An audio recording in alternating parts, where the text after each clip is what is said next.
The Touareg was first introduced back in 2003 as a premium SUV. Now, a lot of people wondered if Volkswagen should have badged it as an Audi to justify the price. So, move forward 5 years and Volkswagen has evolved the original into the Touareg 2. Now, back in 2003, the original was priced at around $52,000, but this new model with more power and more technology starts at under $50,000.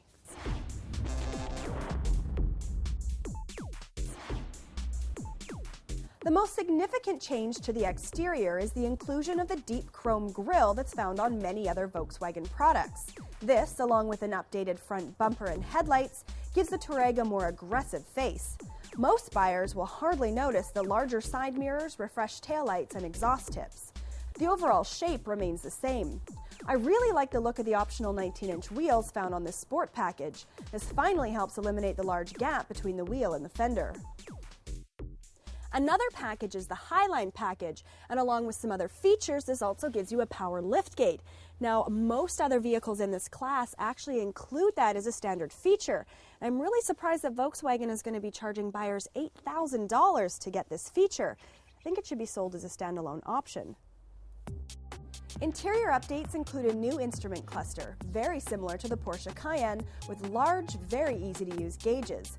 Other than that, the interior looks very similar to the 2007 model, complete with an abundance of buttons on the center console. Volkswagen must subscribe to the more is better philosophy in this department. The base model seats are fully adjustable with a manual setting, and the back uses a rotary dial. That's a lot of work, so if you're a family that changes drivers quite frequently, I'd recommend spending the extra money and getting the memory seats. The seats are quite comfortable, and the base leatherette looks and feels like the real thing, and heated seats are standard equipment. Manual tilt and telescopic steering make it really easy to find a comfortable driving position. The Touareg remains a 5-passenger SUV. No 7-passenger seating is offered, unlike many at this price point. The back seat has ample room, as does the cargo area. The changes in the appearance are subtle, but more significant changes have taken place beneath the skin. There are still 2 engine options to choose from on the Touareg line. Both the V6 and the V8 are equipped with the latest advancement in engine design, direct injection. Now this means that you can get more horsepower and there's less fuel that's being used. The V6 has 280 horsepower, up from 240 with the older 3.2-liter V6, and the V8 produces 350 horsepower, up from the 310 found in the older Touaregs. Both the V6 and V8 are now matched with an automatic transmission with a sport mode. Now when the sport mode is engaged, the Touareg is much livelier off the line. It holds the gears longer, so this means if you're driving the less powerful V6, you don't really notice it so much. Even though the Touareg is heavy at over 2,300 kilograms, it feels light and very easy to maneuver, and handles better than one would expect from an SUV. Remember that the Touareg was co-developed with Porsche for their Cayenne, so maybe some of that Porsche engineering is rubbing off. Other advancements include ABS Plus for better off-road braking. Volkswagen claims that this new Touareg will stop 20% faster than the older model. Plus, the brakes will dry themselves on rainy days.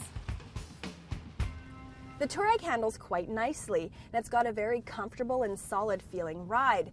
But the one major complaint that we had on last year's model was how loud the interior was, and I was really expecting that they would have improved on that on this year's model. But unfortunately, I haven't noticed much of a difference at all.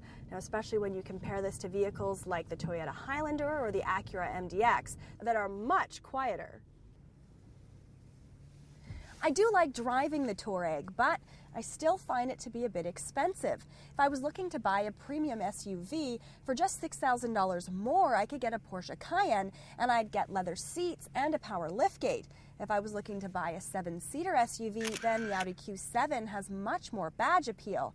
Now, the changes that they've made in the Touareg 2 make it a better vehicle, but I think that the problems that they had back in 2003 are still here today.